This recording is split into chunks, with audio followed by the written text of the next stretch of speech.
এবার পুরুলিয়ার ঝালদা পুরসভাকে শোকজ রাজ্যের পুর ও নগর উন্নয়ন দফতরের পুরুলিয়া ঝালদা পুরসভাকে শোকজ করলো পুর ও নগর উন্নয়ন দফতর। আমার সঙ্গে ইন্দ্রজিৎ রয়েছে, কথা বলবো ইন্দ্রজিতের সঙ্গে। ইন্দ্রজিৎ, এই ঝালদা পুরসভার বিরুদ্ধে ঠিক কি কি অভিযোগ রয়েছে? দেখো, অবশ্যই অভিযোগ বলতে একেবারেই পৌর পরিষেবা নিয়ে অভিযোগ রয়েছে। এর মধ্যে রাস্তা নির্মাণের ক্ষেত্রে নিম্নমানের সামগ্রী ব্যবহার করা হয়েছে, পানীয় জল দিতে ব্যর্থ হয়েছে পৌরসভা, এবং এছাড়াও একাধিক অভিযোগ রয়েছে পৌরসভার বিরুদ্ধে। এবং সেই কারণেই গতকাল একটি চিঠি এসে পৌঁছায়, শোকজের চিঠি, এবং 7 দিনের মধ্যে তার উত্তর দেওয়ার নির্দেশ দেওয়া হয়েছে। এবং এই উত্তর যদি সন্তুষ্ট না হয়, সেক্ষেত্রে পুরুলিয়া যেমন কয়েকদিন আগে পুরুলিয়ার ঠিক একইভাবে শোকজ করা হয়েছিল এবং পৌর বোর্ড ভেঙে একেবারে প্রশাসক বসানো হয়েছে, ঝালদার ক্ষেত্রেও আমরা সেই ইঙ্গিত পাচ্ছি। এবং একই অভিযোগ, ঝালদা পৌরবাসী তারা পৌর পরিষেবা পাচ্ছে না, সেই অভিযোগ বারে বারে আসছিল। এবং এরপরেই শোকজ করা হয় রাজ্য পৌর নিগম দপ্তর থেকে। এবং এই পৌরসভা, ঝালদা পৌরসভা সেই উত্তর দেবে। সেই উত্তর সন্তোষজনক না হলে সেক্ষেত্রে কি হবে সে এখনই বলা সম্ভব না। 7 দিনের মধ্যে জবাব তোলো, তারপরে কি হয় অবশ্যই নজর থাকবে আমাদের। তো ওই ব্যাপারে আমরা দেখছি যে তার যথাযথ ব্যবস্থা নিয়ে হবে এবং যথাযথ সময় মতো উত্তর দিয়ে দেওয়া হবে।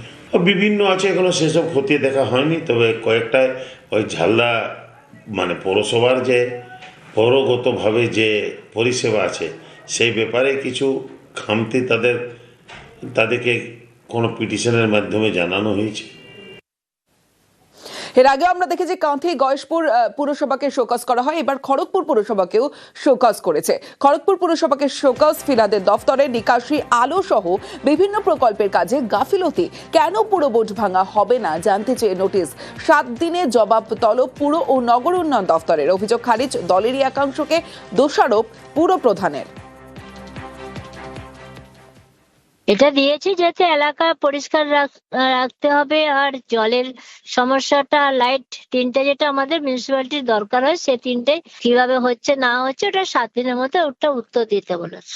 বোর্ড মিটিং ডেকে একটা উত্তর দিতে। বোর্ড মিটিংটা ডাকছি মঙ্গলবার দিন একটা লিখবো। ওরা কি বলছে না বলছে সবার মতামত নিয়ে তো লিখতে হবে না। সঠিক নোটিশ এসছে, এটা কোনো ভুল কিছু নয়। আমাদের সঙ্গে সেরকম আলোচনা হয়, আমাদেরকে বিরোধীকে আমাদেরকে কোনো দরজাও করে না, সেরকম পৌরসভা কাজও হয় না। মানুষ কি চায়? মানুষ পরিষেবা চায়। মানুষ ট্যাক্স দিচ্ছে পরিষেবা দেওয়ার জন্য। লাইট আলো চায়, রাস্তাঘাট একটু ভালো হয়, জলের একটা সুবিধা হয়, এটাই তো মানুষ চাইছে। এটাই পৌরসভা হলে আমরা পৌরসভার সাথে থাকবো। অন্যদিকে বসিরহাটে পুর বোর্ড বরখাস্ত। বসিরহাটে পুরসভার বোর্ড ভাঙা হলো, পুর ও নগর উন্নয়ন মন্ত্রকের নির্দেশে ভাঙা হলো। বসিরহাট পুরসভার দায়িত্বে প্রশাসক নিয়োগ করা হয়েছে। বোর্ড ভঙ্গের নোটিশ সব কাউন্সিলরের বাড়িতে। কাউন্সিলরদের কাজিয়ায় থমকে উন্নয়নের কাজ। সরকারি তদন্তের পর পুর বোর্ড ভাঙার নোটিশ। দেখুন, এটা আরবান ডেভেলপমেন্ট থেকে একটা রিপোর্ট এসছে আমাদের কাছে। এই ডিপার্টমেন্টগতভাবে একটা চিঠি এসছে এবং এসডিও ম্যাডামকে চার্জ নিতে বলেছে। যথারীতি এসডিও ম্যাডাম চার্জ নিয়েছে বসিরহাট পৌরসভার। তার মানে এসডিও ম্যাডাম এরকম পৌরসভা চালাবে? আপাতত এসডিও ম্যাডাম চালাবে, যতক্ষণ না আবার কোনো দপ্তরের রিপোর্ট না আসছে ততক্ষণ এসডিও ম্যাডাম এই বোর্ডটা চালাবে। মানে বোর্ড ভেঙে দিল আর কি? বোর্ডটা ভেঙে দিল।